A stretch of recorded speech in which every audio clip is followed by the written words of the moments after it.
Atenção. Quem é Machado Neto?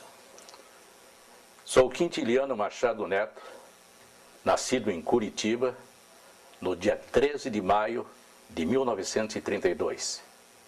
Filho de Rafael Arcanjo Machado, conhecido no futebol como Faeco, foi hexacampeão pelo Britânia, e de Nídia Machado. Sou viúvo atualmente, mas fui casado 3 vezes, com Valquíria Alberti Machado, que faleceu em 1989, Dirce Steck, que faleceu em 2001, e Lilian de Fátima Piratelli Machado, falecida em 2006. Tenho 4 filhos, todos filhos também da Valquíria. O Luiz Rafael, conhecido também no futebol como Faeco, foi atleta pelo Atlético, pelo Paraná Clube e encerrou sua carreira no Uberaba, lá casando. José Roberto Machado, que é meu filho especial e que me fez ir para escolas especializadas. Carlos Henrique Machado, engenheiro, depois resolveu mudar para advocacia, é advogado também, e Débora Cristina Gaiati, que ela é engenheira florestal. Na minha vida, eu fiz quase tudo. Trabalhei em laboratório de análises clínicas, depois eu fui trabalhar em cartório de registro de imóveis, fui bancário, até ingressar no rádio. E no rádio eu fiz carreira, eu comecei fazendo de tudo no rádio. Era locução comercial, noticiarista, fazia alguma coisa de esporte. E depois, então, eu passei para após aposentado, para a companhia Atlantic eu fui primeiro, e depois de aposentado eu fui para a Santa Casa de Misericórdia de Curitiba. Minha vida foi procurando sempre servir. Eu acho que o objetivo do homem na Terra é estar disponível para prestar colaboração e solidariedade. E isso eu fiz com muito prazer, tanto na vida profissional, como agora nas atividades sociais, porque eu procuro, em função de ter um filho especial, dar uma colaboração também às escolas especiais e principalmente ao portador de necessidades especiais carente.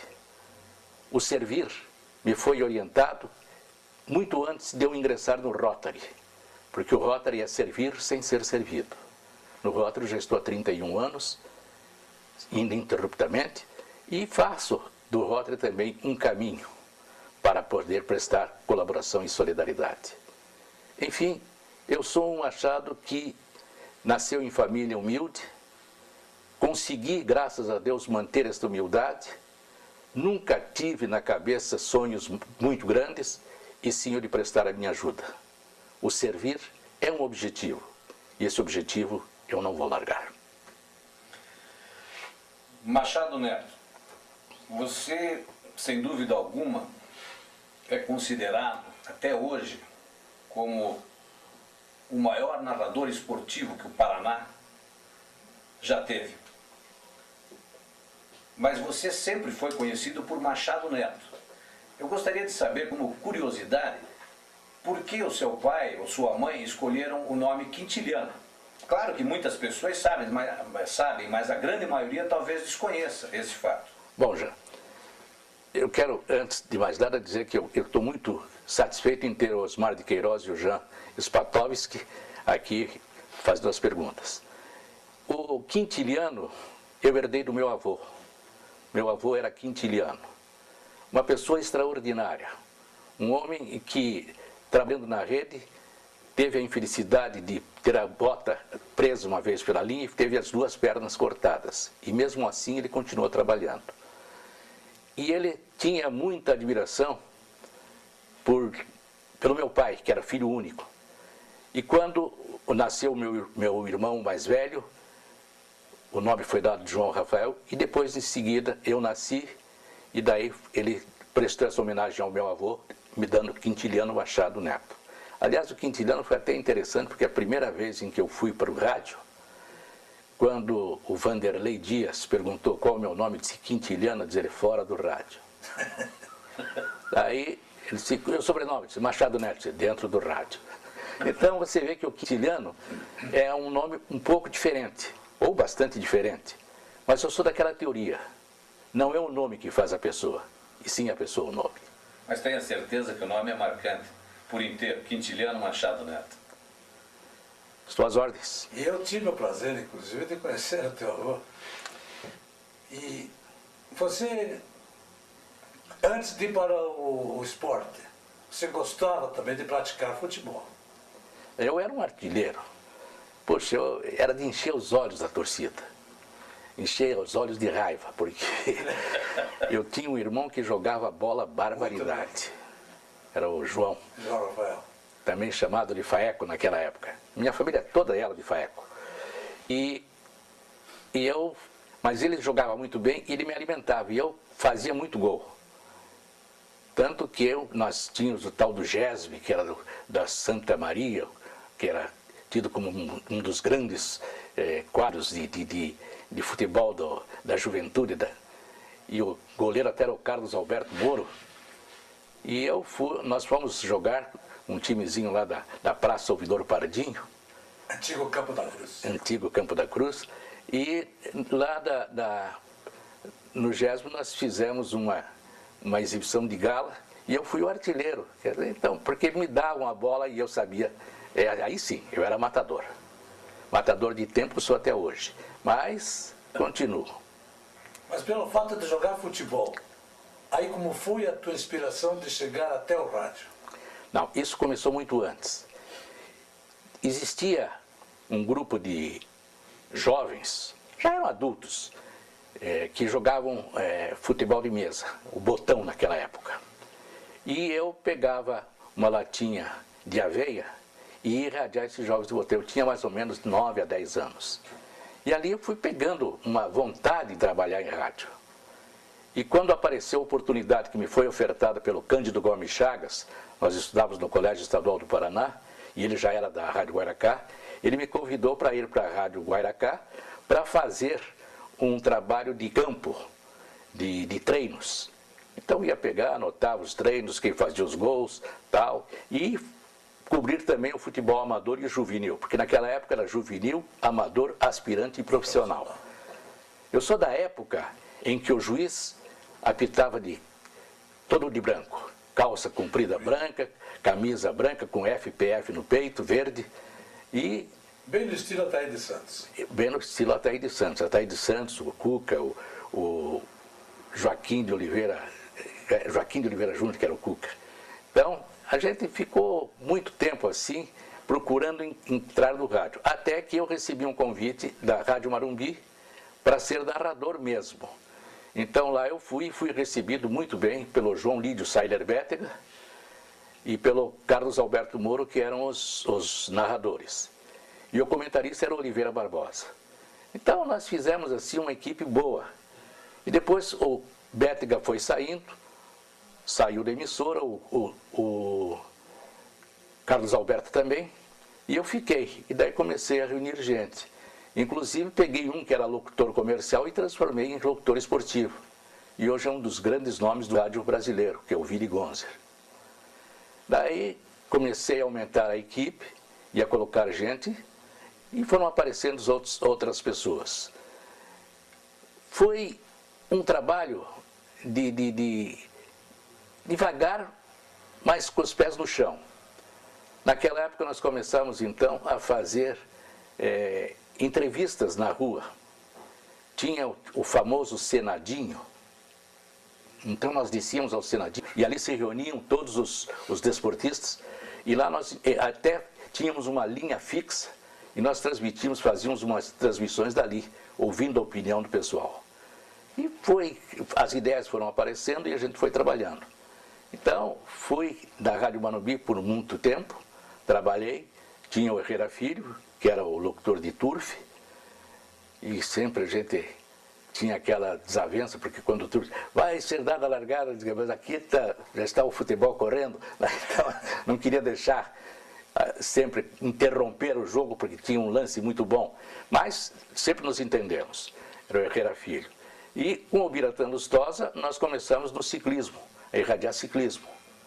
Então, tivemos até uma grande façanha, que Osni Bermudes era o técnico de som da nossa rádio, e ele inventou, ele sempre com as engenhocas dele, ele inventou de colocar um microfone na ponta de uma extensão daquelas lâmpadas que antigamente usavam nas escrivaninhas, que tinha, parece uma pantográfica, e na corrida mesmo nós entrevistamos o atleta. E foi um fato muito marcante. E a gente foi indo. Daí, passado algum tempo, eu recebi um convite para ingressar na Rádio Curitibana, mas com uma imposição do patrocinador, que era Irmão Starr, era Orestes Starr. Ele disse, eu quero que o Machado, para fazer um programa, que é o Najib Shed, que era o dono da emissora, pediu para o Irmão Starr fazer um patrocínio, proporcionar esse patrocínio. Ele disse, bom, com uma condição, eu quero que seja feito um programa de esportes e o nome do programa tem que ser Rádio Esportes Machado Neto. E daí ele foi atrás para me contratar. Surgiram então na Curitibana, que foi a emissora paranaense e Curitibana, daí era um consórcio. Daí nós começamos com uma série de trabalhos. Foi para lá eu encontrei lá já o Dino Brassac, o Amadeu Giara, que foi comentarista, daí foi o Antônio Cury, foi o Mauro Edson Carriel e mais tarde o Dácio Lionel. E uma pessoa que era impagável e foi meu grande amigo, pessoa extraordinária, que era o Maurício Fruit. Daí nós fizemos um bom trabalho, nós tínhamos inclusive equipamentos de primeira categoria, porque o Dr. Najib Shed sempre queria ter o melhor, tanto que nós fomos fazer uma transmissão em Goiás, em Goiânia, e a Rádio Brasil Central era a que melhor entrava aqui em Curitiba. E nós fomos lá disputar o canal de ondas curtas da Rádio Brasil Central com a B2. E como eu sabia que a B2 tinha alguns horários que ela entrava com o transmissor menor, nós lá chegando, o Hugo Cunha, que era o representante da PRB2, disse que vamos testar então as duas emissoras para vocês verem com quem vocês querem trabalhar lá em Curitiba. E eu disse, então vamos fazer às 10 horas. Ele, não, às 10 não. Eu digo, não, às 10 horas, metade da manhã. A B2 entrava só depois do almoço, né, com o transmissor grande. E daí nós entramos bem pela manhã.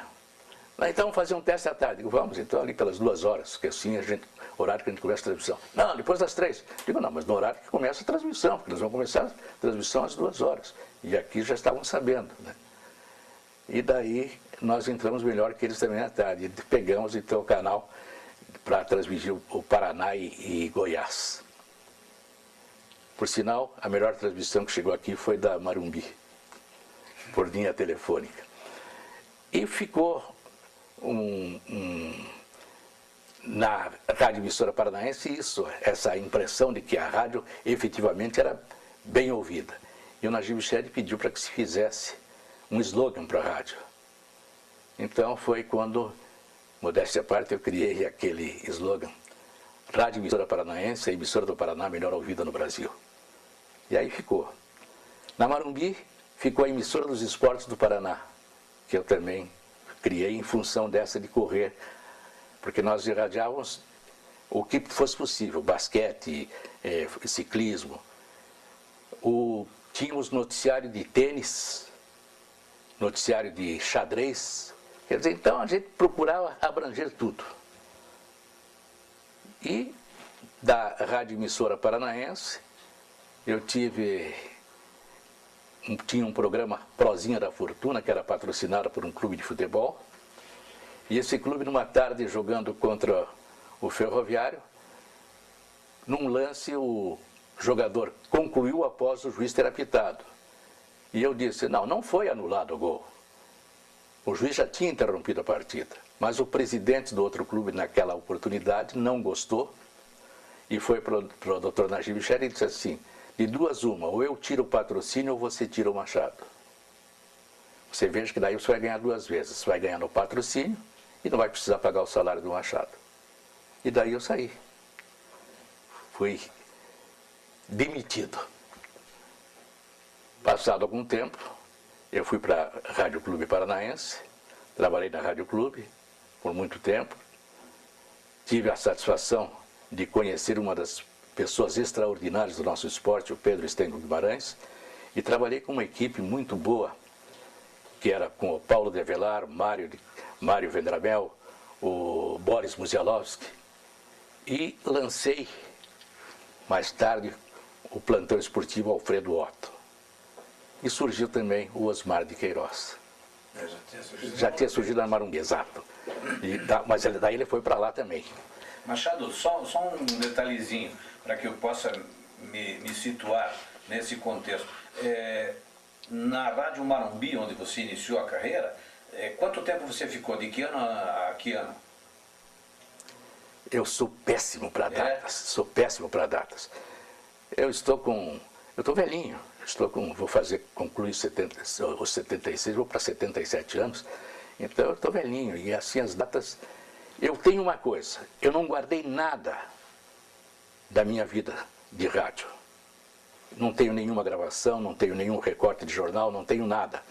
Porque eu tive uma decepção muito grande, foi quando eu parei com o esporte. Eu fiquei depois 3 anos sem ouvir rádio e sem ir a campo de futebol.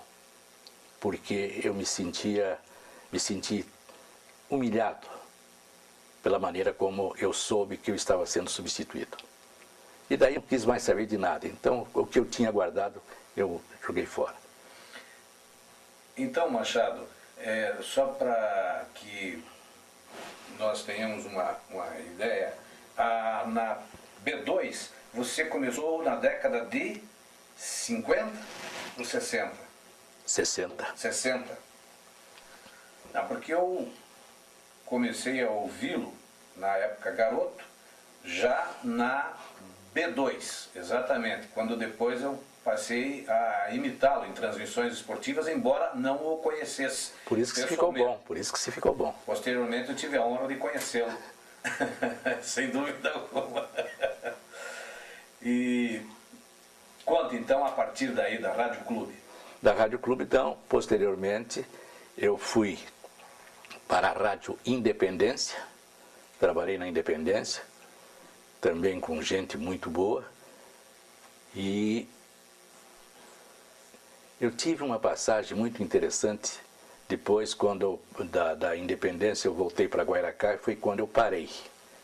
Mas depois um companheiro nosso teve um problema de saúde, e ele trabalhava exclusivamente com o rádio.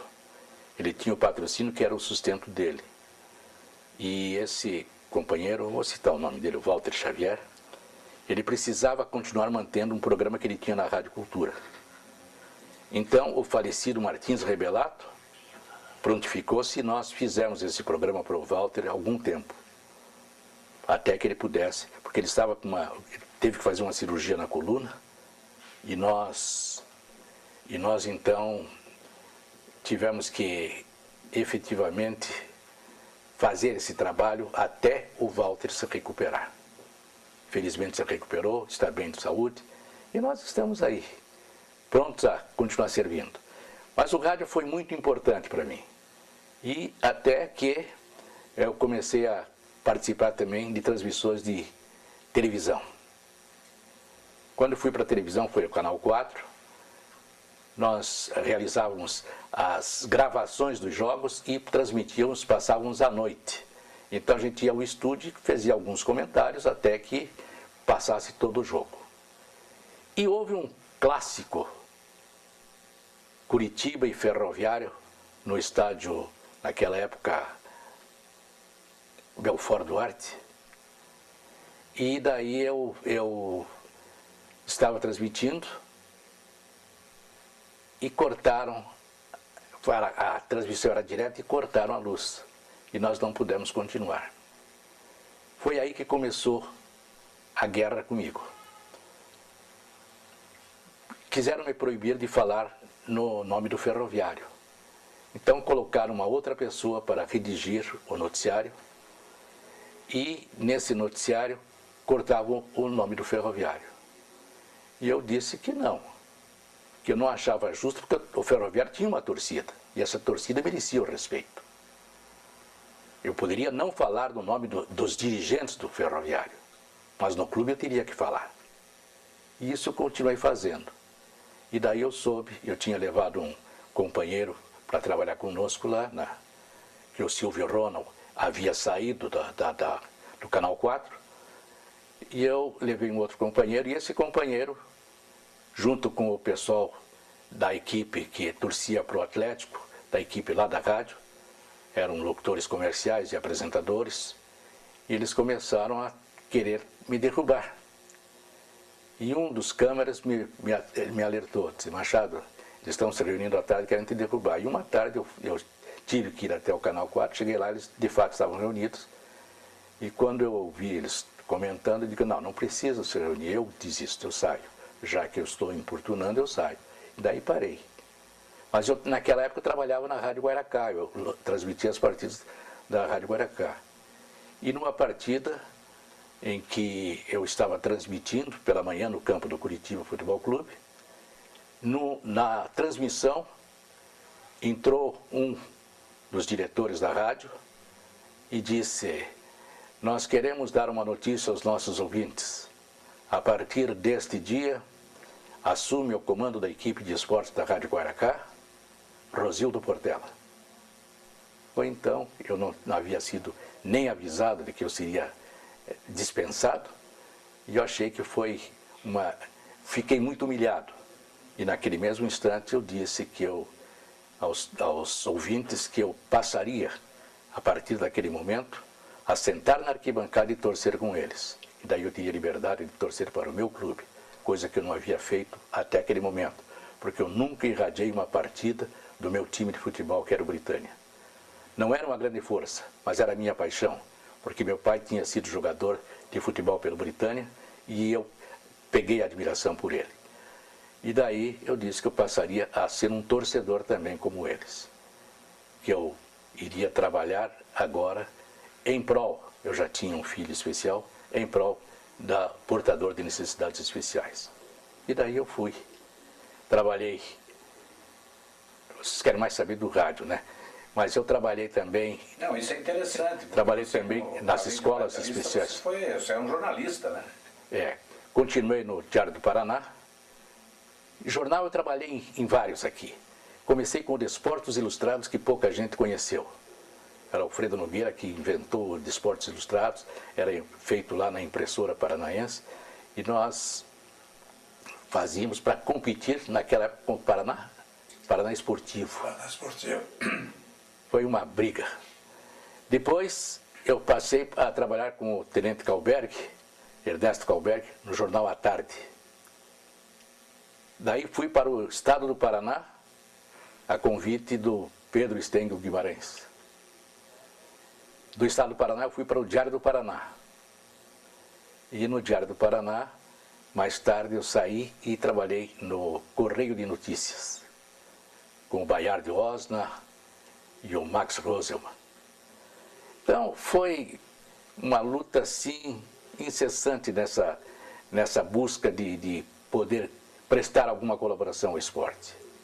Estive numa comissão do governo de Paulo Pimentel, que queriam fazer um estádio estadual aqui em Curitiba, e essa comissão era com o José Milani, o Luiz Forte Neto, Abílio Ribeiro, Arion Cornelsen e eu. Então nós corremos vários estádios do Brasil para conhecê-los. O Mineirão, o Beira-Rio, o Maracanã, estádios grandes para a gente poder fazer aqui. Começou no papel o Pinheirão, mas daí não houve a conclusão. Machado, quando você falou na tua saída do rádio, eu tive a impressão que eu estava dentro de um outro campo, porque eu pensei que a tua saída tinha sido na PRB2. Porque quando se fez uma festa de despedida, Você deixou no ar alguma coisa, talvez algum descontentamento, que eu fiquei fazendo ligação com alguma pessoa da nossa equipe, que teria sido motivo da tua saída, quando você canta agora completamente diferente a história? Não, eu encerrei depois eu saí assim com um probleminha. Imaginei. Desentendimento pessoal. Eu não é que eu seja encrenqueiro. Um elemento da equipe. Foi com um elemento da equipe, mas isso passa. Depois de algum tempo, tornou-se meu amigo novamente e tal, e deu tudo muito bem. Porque eu sempre procuro, foi aquilo que eu disse, servir. Tanto que eu procurei levar para onde eu trabalhava muita gente que eu conhecia. Não sei porquê, mas eu sempre tive assim, cargos de confiança. Eu podia escolher os meus auxiliares. Foi nas rádios, que eu fui chefe de equipe em várias delas, e também na Companhia Atlântica de Petróleo, quando eu fui responsável pelos recursos humanos. Depois, na Santa Casa, eu fui como administrador, levei também pessoas para lá. Mas então, sempre procurei levar pessoas que merecessem a minha confiança, eram merecedoras de minha confiança, digo, e sabia da capacidade de trabalho. A Atlântica, por exemplo, eu levei vários da antiga emissora paranaense. E foi uma grande alegria, porque eles sempre corresponderam e fizeram um trabalho que demonstrou que eu tinha tido certeza e razão na escolha desses elementos. E a saída mesmo foi na Rádio Guaracá. E depois, posteriormente, eu voltei para dar aquela colaboração na cultura para o Walter Xavier. Foi quando parei definitivamente, deixei de ouvir rádio e passei a me dedicar às escolas especiais. Primeiro foi a escola Nosso Jardim, que era uma escola de crianças chamadas de normais, e tinha uma facçãozinha de deficientes. Depois fui para a APAI, e como o meu filho foi crescendo e foi ficando mais velhinho, daí foi fundada a Associação de Assistência Excepcional do Paraná, Escola Mercedes Stresser. Fui presidente da Escola Nilza Tartucci, da COSEC, que depois, ao sair, eu deixei o cargo para o Herrera Filho. E hoje eu ainda estou há 18 anos como presidente da Associação de Assistência Excepcional do Paraná, que é mantenedor do Centro Especializado de Habilitação Profissional Mercedes Stresser. Lá nós temos 428 alunos, 80% deles carentes, que eu me dedico com o coração e com a alma, porque nada melhor do que você dar a mão a quem precisa. E eu estou me sentindo bastante feliz. É bom saber tudo isso na tua passagem pelo rádio, mas eu gostaria de lembrar também que você, numa ocasião onde eu procurei me projetar na tua figura.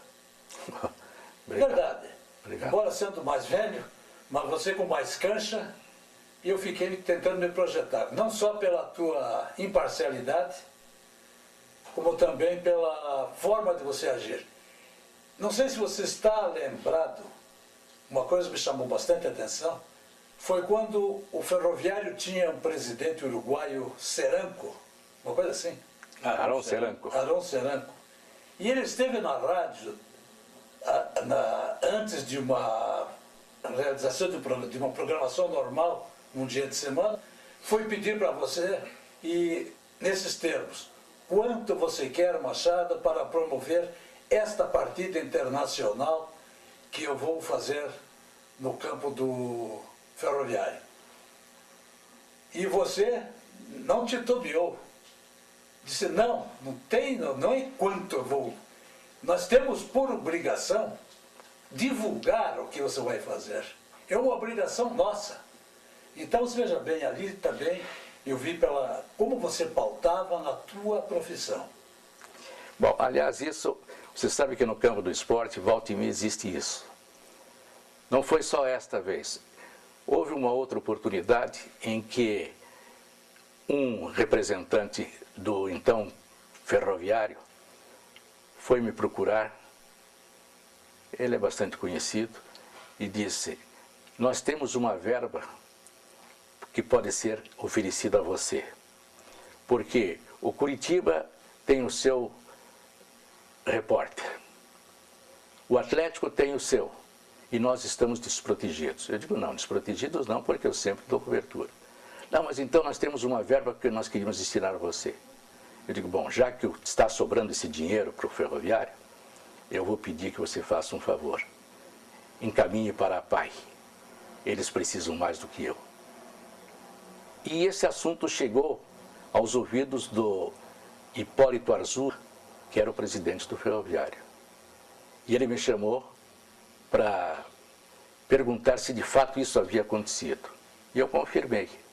Mas eu não guardei mágoa de ninguém, tanto que, passado algum tempo, o irmão desse representante do ferroviário que foi me procurar candidatou-se a uma vaga da Atlantique.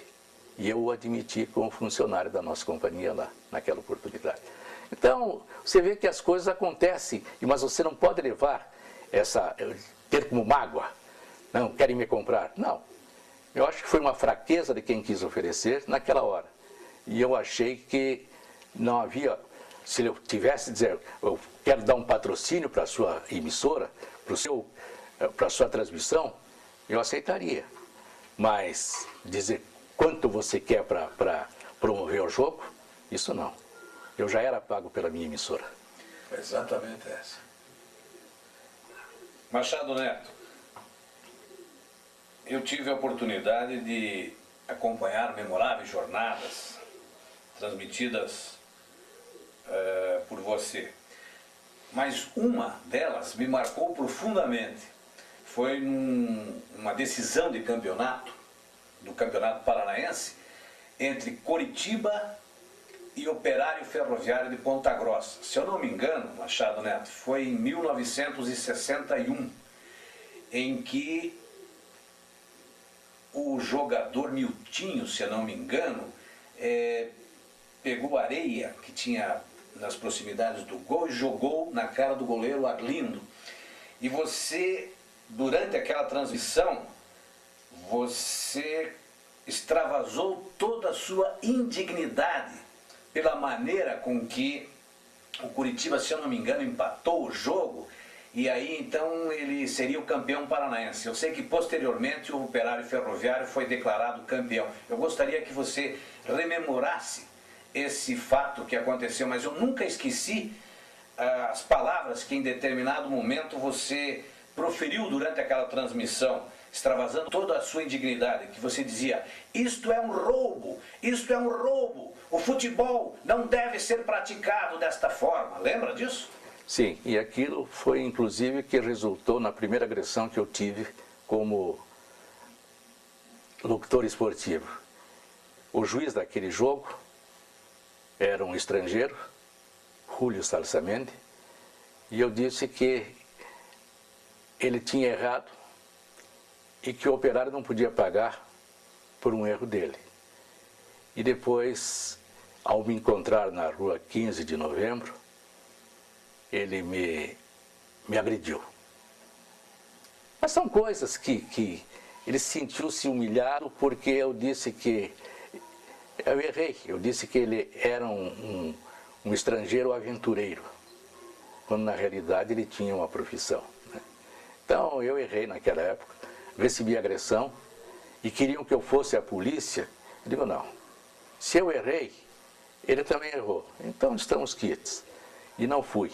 Ele disseram: não, porque ele é estrangeiro, você pode mandar ele de volta, não sei o quê. Eu digo: não, nada disso, vamos deixar como está. Posteriormente, ele teve que se internar na Santa Casa, e eu era administrador da Santa Casa, e ele estava com uma situação um pouco difícil. E ele me perguntou: você não vai ter nenhuma represália comigo? Eu digo: não, você é um paciente, e como paciente vai ser tratado como paciente. Não tem nada de diferente. E ele disse: mas é que eu tenho uma filha que trabalha aqui e um genro que também é anestesiologista. Eu digo, mas de jeito nenhum você vai ter, eles vão ter consequências aqui dentro. E é bom que eu saiba, porque então são pessoas com quem eu vou poder também manter relações de amizade. Porque aqui, na Santa Casa, nós temos que ter, em primeiro plano, o espírito do servir e de solidariedade. E isso que foi. Eu tinha paixão na Santa Casa por atender o indigente, que depois, por decreto, deixou de ser indigente, passou a ser SUS. Então, porque ele chegava, vinha gente do interior, que não sabia nem o que tinha vindo para cá, porque só sentia uma dor e não sabia como tratar essa dor. E eu ia atrás dos médicos para que pudesse atender. Porque achei que a gente que tem alguma experiência chegando em algum lugar, não é bem atendido, fica com muita dificuldade. E eles já tinham a dificuldade só em ter vindo para Curitiba. Então a gente sempre tem que beneficiar as pessoas, desde que elas sejam merecedoras, é lógico. Mas, Machado, voltando então para o nosso tema ali de futebol. Futebol. Como é que você está vendo hoje,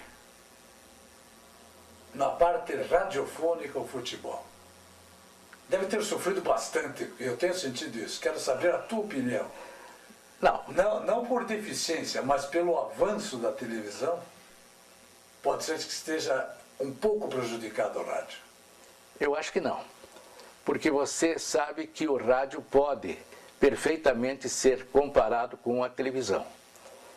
Você tira o volume da televisão e liga o rádio, você vai saber se aquele locutor está realmente fazendo uma transmissão correta. E quando há jogos da nossa cidade que não são transmitidos pela televisão, e você pega uma emissora de rádio, você está acreditando naquele narrador. Hoje, por exemplo, tem excelentes locutores esportivos e temos, assim, os melhores equipamentos para transmiti-los. Eu lembro que da minha época, nós tínhamos que viajar um dia antes para o interior para procurar linha telefônica. Comprar a melhor. Ia com o equipamento, era uma mala de viagem enorme. O rádio era um rádio também muito grande, porque aquele pegava a onda curta, pegava a onda média, então a gente tinha dificuldade. Hoje vão com equipamento pequeno e fazem a transmissão de excelente qualidade. Eu sou um eterno apaixonado pelo rádio, porque o rádio ele está sempre no momento exato, em cima do lance, procurando dar aquela informação.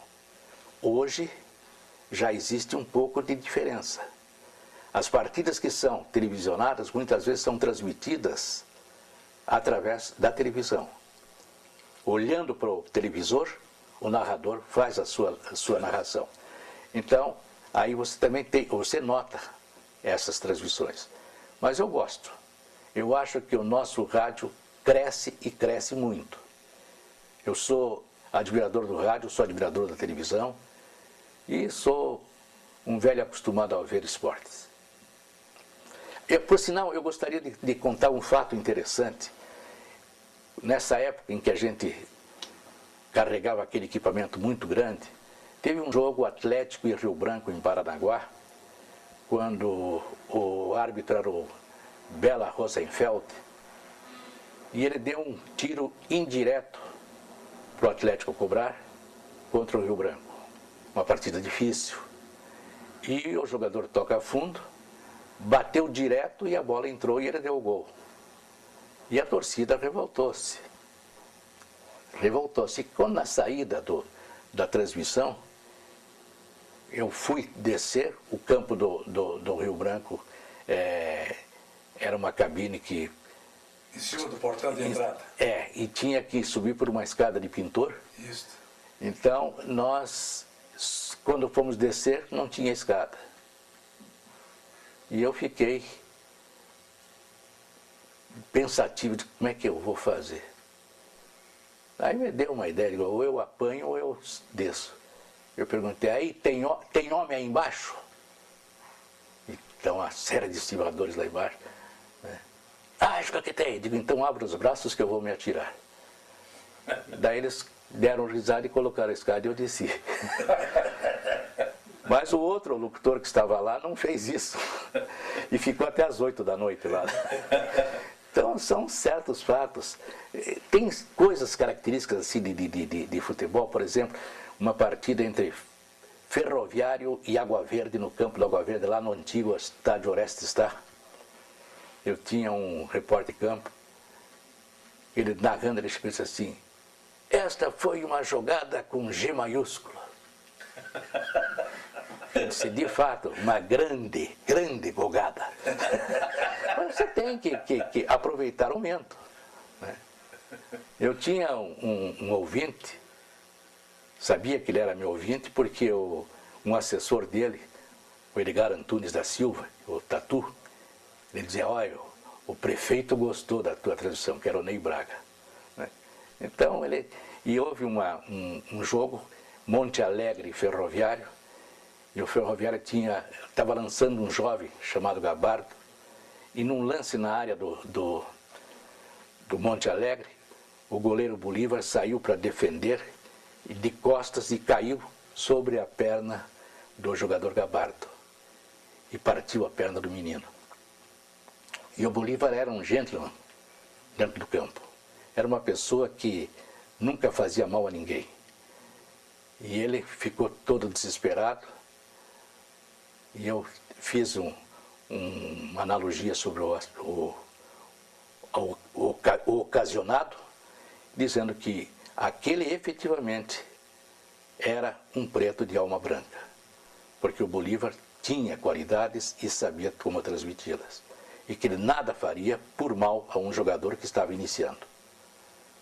Então, são fatos que briguei em campo de futebol pelo ar com entrevistados que queriam me atingir também, e um deles sempre foi, que era meu amigo, mas adversários no esporte, o José Milani.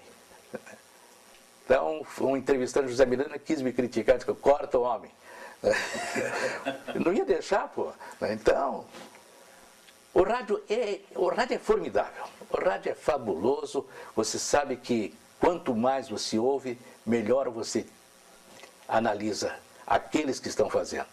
Foi como eu disse, hoje nós temos excelentes locutores esportivos, gente aqui em Curitiba que dão um enfeite muito grande ao futebol, ocasionam ao ouvinte oportunidades de estar dentro do campo, porque eles sabem como localizar o jogador, a bola e o local onde eles se encontram.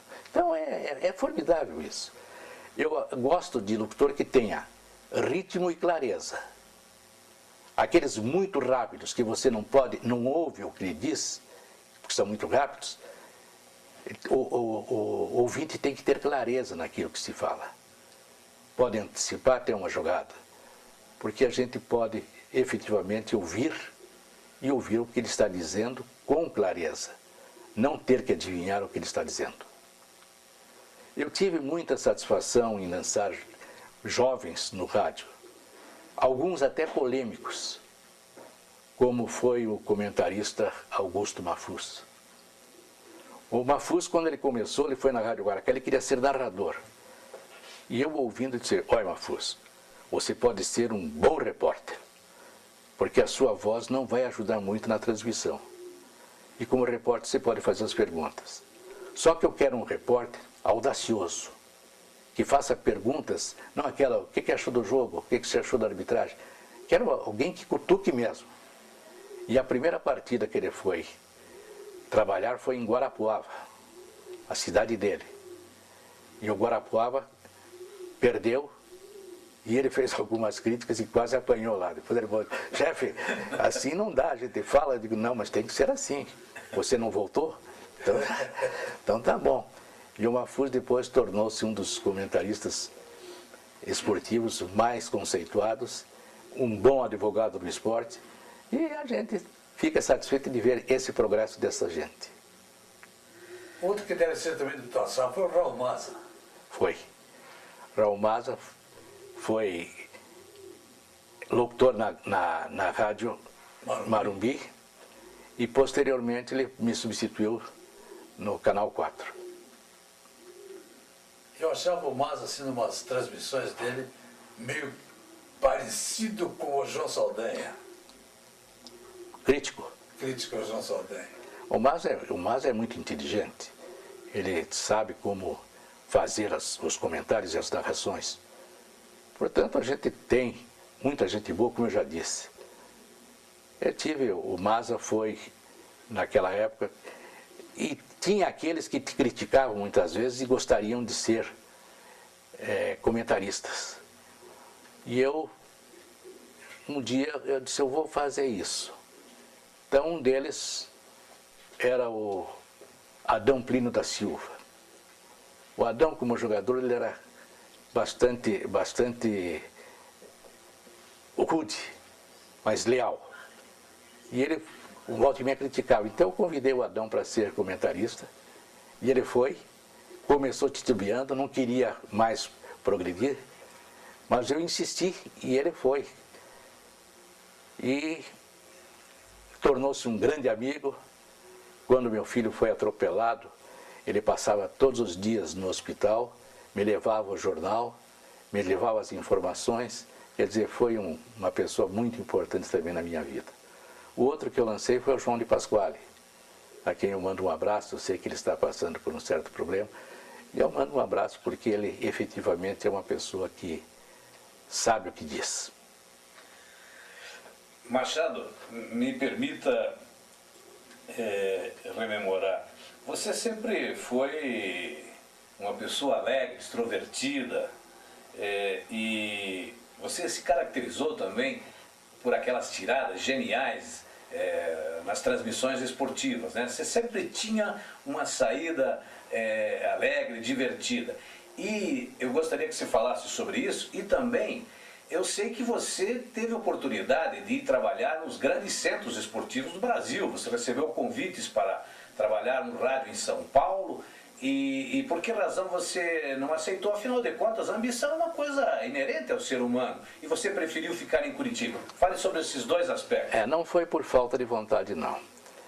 Eu recebi um convite do meu amigo Edson Leite, da Bandeirante. Ele disse, Machado, eu gostaria que você viesse trabalhar conosco. A equipe está formada, mas você tem lugar. Só que você vai ser o quinto locutor. Porque na tua frente eu não posso dispensar os que estão aí. Eu sou o primeiro, para mim, todo o preto é de Djalma Santos, mas eu sou o Edson Leite. Depois tem o Pedro Luiz, o Fiore Gilhote e o Darcy Reis. Você vai ser o quinto. Digo, não me importa, estar numa equipe dessa é importante. Mas quando eu quis que a minha mulher conhecesse o São Paulo para mim poder me estabelecer, ela teve um problema já no aeroporto, que houve um tiroteio. E ela ficou assustada. Depois, eu saía de casa cedo e voltava muito tarde. E meu filho teve um problema, meu filho especial, porque ele só era atendido lá em São Paulo com o Dr. Antônio Branco Lefebvre, que era o único que lidava com o síndrome de Down. Né? E ela disse, não, Machado, para sair de Curitiba, só para uma cidade menor. Posteriormente, houve um jogo que o Atlético foi jogar no Rio de Janeiro, quando houve uma queimada aqui no Paraná, que o Ney Braga conseguiu esse jogo no Rio de Janeiro, e eu fui transmitir lá, e a Rádio Nacional me colocou à disposição como meu comentarista, o Jorge Cury. E terminada a transmissão, nós voltamos para Curitiba, e passado algum tempo, o Antônio Cordeiro, que era o chefe da equipe da Nacional, veio e me convidou. E eu fui para o Rio para ver, mas digo, vamos levar a mulher outra vez para ver. E chegando lá, ela foi para o Morro de Santa Teresa, na casa de um conhecido meu, e meu filho ficou doente. E ela passou muitas dificuldades. Daí foi quando ela disse, Machado, para sair de Curitiba só para uma cidade menor, onde eu possa sair na janela e gritar e você vem para casa. Então esses foram os motivos que me deixaram aqui. Porque, em primeiro lugar, a família. Eu acho que o bem-estar da família é muito importante. Eu sinto falta dos meus filhos que casaram e estão fora, mas eu hoje vivo sozinho com meu filho especial. Mas eu tenho mais 427 pessoas lá na Associação de Assistência Excepcional do Paraná, a quem eu me dedico com muito carinho e com muito amor. E esse seu bom humor, as suas tiradas satíricas nas transmissões de futebol, você já tem isso desde de cedo, de jovem, ou com o tempo você foi aprimorando? Eu sou uma pessoa meio esquecida, mas eu acho que é desde cedo. Não, eu lembro, desde cedo. A gente jogava futebol junto, e ele já era assim. Inclusive tem uma passagem dele, não sei se ele lembra, mas essa já não é de tempo muito antigo. Ele tem carro, o carro pifa, e ele fica batendo na chave, não pega, e o motorista de trás buzinando. E aquilo levou alguns minutos assim. Aí ele sai do carro calmamente, vai até o motorista e diz assim: vamos fazer o seguinte, você tenta ali pegar o carro para mim e eu fico aqui atrás buzinando para você. A gente tem que procurar o melhor caminho para a gente, né? Tá aí, a gente faz. Eu lembro que eu fiz muita coisa em rádio e tinha um programa de auditório da Rádio Marumbi que era aqui no Instituto de Educação. Tinha um ginásio atrás e lá tinha um programa de auditório. E lá a gente tinha muitas novidades. Então, tinha gente na saída, eu me sentia um rei, porque quando na saída estava todo mundo lá, até autógrafo eu dei, pô. Então, isso é uma coisa muito boa. Quer dizer, eu não tenho nada escrito por mim, mas eles têm. É muito bom. Sem dúvida. Eu estou às ordens para vocês aí, não sei o que vocês querem mais saber da minha vida. Bom, se você tiver algum fato que porventura a gente não Não tenha perguntado. Vocês deixaram de perguntar uma porção de coisa. Mas eu não vou responder as perguntas que vocês não fizeram. Isso é uma crítica ou uma gozação? Não, isso é uma verdade. Por isso eu acho que vocês me deixaram muito feliz em poder estar aqui. Eu sei que não devo agradecer a quem me convidou, porque ele já me disse, não falem na gente. Mas gente que trabalha assim merece ser destacada. Sem dúvida. E eu acho que o povo vai saber quem é, porque o trabalho deles vai aparecer. E eu me sinto muito honrado, muito feliz de ter estado aqui, dizendo alguma coisinha da minha vida que foi e continua sendo colorida, porque eu acho que nada é preto. A gente tem que sempre clarear todo o ambiente. Eu sou daquela teoria, tem uma velha lenda que diz que uma menina estava observando a natureza quando chegou um senhor e disse para ela: menina, eu te dou uma maçã se você me mostrar um lugar onde eu encontre Deus. E ela de imediato respondeu: eu lhe dou duas se o senhor me mostrar uma onde eu não encontre Deus. Eu vivo com Ele, portanto estou em paz. Mas olha, então foi uma satisfação. Se bem que quase tudo da tua vida eu conhecia. Alguma coisa não. E ainda fica pendente aquele fato da tua saída da PRB2 que não me convenceu até hoje. Mas de qualquer maneira você já explicou e eu pensei até que aquilo fosse a tua saída do rádio, mas não foi. Não.